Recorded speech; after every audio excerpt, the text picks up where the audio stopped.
Hello everyone, welcome to BSP pharmacy. I am Nikita Gupta और आज हम बी फार्मा सेकेंड सेमेस्टर के सब्जेक्ट बायोकेमिस्ट्री के टॉपिक न्यूक्लिक एसिड पे एक स्मॉल सा क्विज लेंगे सो दैट हम न्यूक्लिक एसिड के कंसेप्ट को और भी ज़्यादा स्ट्रॉन्ग कर सकें। तो बिफोर स्टार्टिंग द वीडियो, अगर आपने अभी तक हमारे चैनल को सब्सक्राइब नहीं किया है तो please subscribe our channel and hit the bell icon to get updated with these informative videos. So let's start our video from nucleic acid. So first question is the nucleoside is composed of. तो आपको यहाँ बताना है कि जो nucleoside होता है वो किससे मिलकर बना होता है। आपके ऑप्शंस हैं option number A a base and a sugar, option number B a base and a sugar and a phosphate, option number C base and a phosphate and option number D none of the above. तो आपने दो चीज़ें पढ़ी होंगी, nucleoside and nucleotide. तो क्या difference होता है न्यूक्लियोसाइड और न्यूक्लियोटाइड में? न्यूक्लियोटाइड के अंदर बेस, शुगर और फॉस्फेट तीनों होते हैं और न्यूक्लियोसाइड के अंदर लास्ट का जो फॉस्फेट ग्रुप है वो नहीं प्रेजेंट होता है। तो न्यूक्लियोसाइड हमसे पूछा गया है, तो करेक्ट ऑप्शन होगा option number A base and a sugar. Then question number second is gene mutations occur in, कि जीन म्यूटेशन किसके अंदर होता है? तो आपके ऑप्शंस हैं option number A protein, option number B RNA, option number C DNA and option number D nucleus. तो आपको बताना है कि किसके अंदर जीन म्यूटेशन होता है। तो जीन म्यूटेशन जो होता है वो डीएनए के अंदर होता है और जिसकी वजह से जेनेटिक वेरिएशंस आते हैं। तो डीएनए में होता है, तो हमारा करेक्ट ऑप्शन हुआ option number C DNA. Then next question is DNA is present in, DNA कहाँ प्रेजेंट होता है? तो आपके ऑप्शंस हैं option number A nucleus only, सिर्फ न्यूक्लियस में, option number B nucleus mitochondria and ER that is endoplasmic reticulum, option number C nucleus mitochondria and chloroplast and option number D nucleus mitochondria and RER that is rough endoplasmic reticulum. तो correct option होगा option number सी, क्योंकि हमें पता है कि DNA जो होता है वो न्यूक्लियस, माइट्रोकॉन्ड्रिया और क्लोरोप्लास्ट के अंदर प्रेजेंट होता है और इस डीएनए की प्रेजेंस की वजह से ही माइट्रोकॉन्ड्रिया और क्लोरोप्लास्ट जो होते हैं वो सेमी ऑटोनॉमस ऑर्गेनल्स होते हैं सेल के अंदर, जबकि न्यूक्लियस तो मेन सेंटर होता ही है जिसके अंदर मेन डीएनए प्रेजेंट होता है। तो इस तरीके से डीएनए तीन जगह प्रेजेंट होता है सेल में, न्यूक्लियस में, माइट्रोकॉन्ड्रिया में और क्लोरोप्लास्ट में। देन नेक्स्ट क्वेश्चन है DNA is the genetic material in, DNA किन के अंदर जेनेटिक मटेरियल होता है? तो आपके ऑप्शंस हैं option number A virus, prokaryotes and eukaryotes, option number B prokaryotes and eukaryotes, option number C only in eukaryotes and option number D in viruses, prokaryotes and eukaryotes. So DNA जो होता है वो prokaryotes में भी पाया जाता है, eukaryotes में भी पाया जाता है। यूकैरियोट्स के अंदर ये जो डीएनए होता है ये न्यूक्लियस में न्यूक्लियर मेम्ब्रेन से कवर अप होता है, उससे बाउंड होता है, जबकि प्रोकैरियोट्स के अंदर ये होता न्यूक्लियस में ही है लेकिन न्यूक्लियस जो है वो मेम्ब्रेन से बाउंड नहीं होता है। इसके अलावा कुछ वायरसेस के अंदर ये प्रेजेंट होता है, सभी वायरसेस में ये DNA as in genetic material नहीं होता है, क्योंकि वायरसेस के अंदर, कुछ वायरसेस के अंदर आरएनए जेनेटिक मटेरियल होता है और कुछ के अंदर डीएनए जेनेटिक मटेरियल होता है। तो हमसे यहाँ पूछा गया कि डीएनए किस किस में जेनेटिक मटेरियल होगा, तो ऑफकोर्स प्रोकैरियोट्स में होगा, यूकैरियोट्स में होगा, वायरसेस में भी होगा लेकिन सभी वायरसेस में नहीं होगा, इसलिए हम बोलेंगे कि सम वायरसेस में होगा। इसलिए करेक्ट ऑप्शन होगा option number D some viruses, prokaryotes and eukaryotes. Then next question is the two strands in the DNA double helix is joined by, आपको पता है कि डीएनए जो है उसके अंदर डबल स्ट्रैंड्स होती हैं, वो आपस में जुड़ी होती हैं। तो ये जो दोनों स्ट्रैंड्स हैं ये किस बॉन्ड के थ्रू जुड़ी हुई हैं? तो आपके ऑप्शंस हैं option number A covalent bond, option number B hydrogen bond, option number C ionic bond and option number D phosphodiester bond. तो करेक्ट ऑप्शन होगा option number B, hydrogen bond. तो बेसिकली ये जो दोनों स्ट्रैंड्स होते हैं इनके बीच में बेस प्रेजेंट होते हैं, और ये जो बेस होते हैं ये 2 या 3 डबल हाइड्रोजन बॉन्ड से जुड़े होते हैं। मीन्स कि Ag और Cg के बीच में बॉन्ड होते हैं, तो Cg के बीच में यानी कि C दैट इज साइटोसिन और ग्वानिन के बीच में 3 हाइड्रोजन बॉन्ड्स होते हैं, जबकि एडेनिन और थायामीन के बीच में 2 हाइड्रोजन बॉन्ड होते हैं।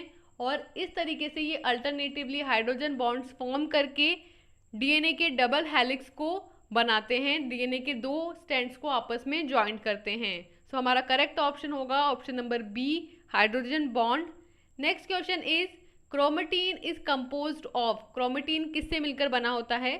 तो आपके ऑप्शंस हैं option number A, nucleic acid and protein, option number B, nucleic acid only, option number C, proteins only, and option number D, none of the above. तो हमसे पूछा गया कि क्रोमेटिन किससे मिलकर बना होता है, तो हमें पता है कि क्रोमेटिन में बेसिकली न्यूक्लिक एसिड होते हैं और साथ में प्रोटीन्स भी होते हैं। तो इसलिए हमारा करेक्ट ऑप्शन होगा option number A, nucleic acid and proteins. Then next question is the basic repairing unit of DNA molecule is. DNA molecule की बेसिक रिपेयरिंग यूनिट क्या होती है? तो आपके ऑप्शंस हैं option number A, nucleoside, option number B, nucleotide, option number C, histone, and option number D, amino acids.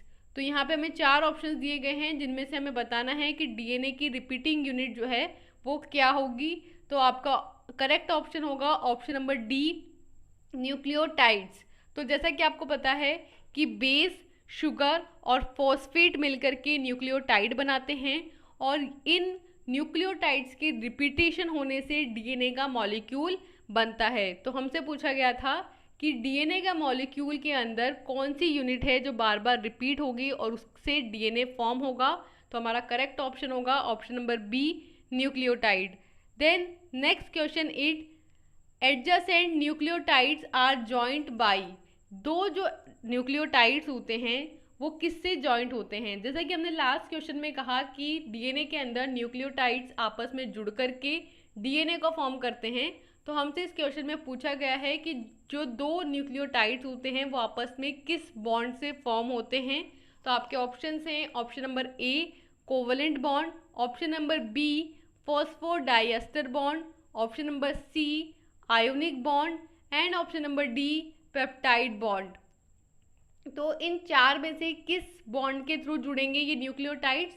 तो correct option है option number B, phosphodiester bond. जो ये न्यूक्लियोटाइड्स होते हैं वो आपस में फॉस्फोडाइएस्टर बॉन्ड के थ्रू जुड़े हुए होते हैं, और फिर ये फाइनली फॉर्म होकर के क्या बनाते हैं? डीएनए का एक स्ट्रैंड बनाते हैं, एंड देन ये दोनों स्ट्रैंड्स हाइड्रोजन बॉन्ड्स के थ्रू जुड़े हुए होते हैं। Then next question is the length of 1 turn of DNA is. DNA का जो 1 टर्न होता है उसकी लेंथ कितनी होती है? तो आपके ऑप्शंस हैं option number A, 3.4 angstrom, option number B, 34 angstrom, option number C, 20 angstrom, and option number D, 3.04 angstrom. तो एक जो डीएनए का टर्न होता है उसकी लेंथ होती है 34 एंगस्ट्रॉम। सो करेक्ट ऑप्शन होगा option number B, that is 34 angstrom. Then the last question is the type of sugar in DNA are। DNA के अंदर कौन सी शुगर होती है? तो जैसा कि हमने कहा कि डीएनए जो है न्यूक्लियोटाइड्स के रिपीटेशन से बना है, और न्यूक्लियोटाइड्स के अंदर बेस, शुगर और फॉस्फेट ग्रुप प्रेजेंट है।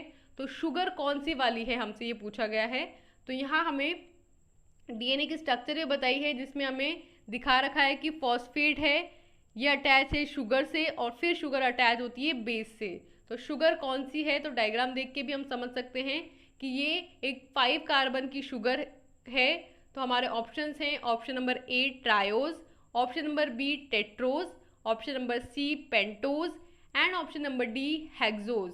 तो यहाँ पे हमारा करेक्ट ऑप्शन होगा ऑप्शन नंबर सी, पेंटोज। तो आप देख सकते हैं कि यहाँ पे 5 कार्बन की स्ट्रक्चर है, जिसमें साइक्लिक स्ट्रक्चर है जो कि 4 कार्बन से मिलकर बनी है, और इस 4 कार्बन की स्ट्रक्चर के अंदर एक ऑक्सीजन हेटेरोसाइक्लिक एटम है, और इस 4th कार्बन से एक 5th कार्बन अटैच है, और इस तरीके से ये ओवरऑल 5 कार्बन की स्ट्रक्चर बनती है, और इसे पेंटोज बोला जाता है। तो कौन सी शुगर है डीएनए के अंदर? Pentose sugar. तो यहाँ पे हमारा कंप्लीट होता है न्यूक्लिक एसिड पे क्विज।